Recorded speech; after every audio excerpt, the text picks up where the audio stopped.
ఈ ప్రాబ్లం చూడండి. Resolve the following fractions into partial fractions. 2x plus 3 by x plus 1 into x minus 3.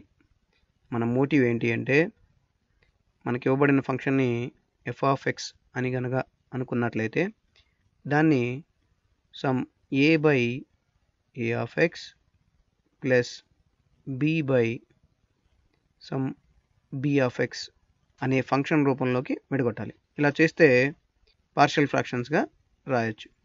అదే మన motive. ఇప్పుడు investigate చేద్దాము. మనకి ఇవ్వబడిన ఫంక్షన్ ఏంటంటే 2x plus 3 divided by x plus 1 into x minus 3.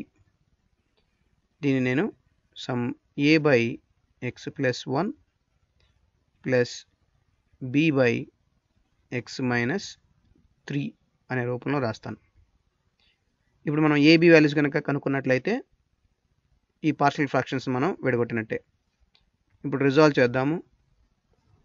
ఇక్కడ లెఫ్ట్ హ్యాండ్ సైడు ఎల్సిఎం కనుక తీసుకున్నట్లయితే డినామినేటర్లో రెండు వైపులా సేమ్ వాల్యూస్ వస్తాయి కాబట్టి క్యాన్సిల్ అవుతాయి. అప్పుడు మనకి మిగిలేది ఏంటంటే 2x plus 3 is equal to A into x minus 3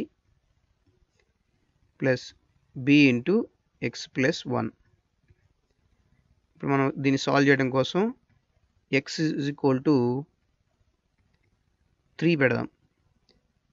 ఈ RHS side X is equal 3 పెడితే 6 ప్లస్ 3 ఈజ్ ఈక్వల్ టు ఇక్కడ 3 పెడితే ఈ టర్మ్ 0 అయిపోతుంది. ఇక్కడ 3 పెడితే ఇది 4b అవుతుంది. దీన్ని బట్టి మనకి b is equal to 6 plus 3 9, ఈ 4 అటు వెళ్తే 9/4. అలాగే ఎక్స్ ప్లేస్లో మనం -1 పెడదాం. -1 కనుక పెట్టినట్టయితే ఈ RHS side -2 plus 3 is equal to ఇక్కడ -1 పెడితే -4a వస్తుంది. ఇక్కడ -1 పెడితే ఈ టర్మ్ మొత్తం 0 అవుతుంది.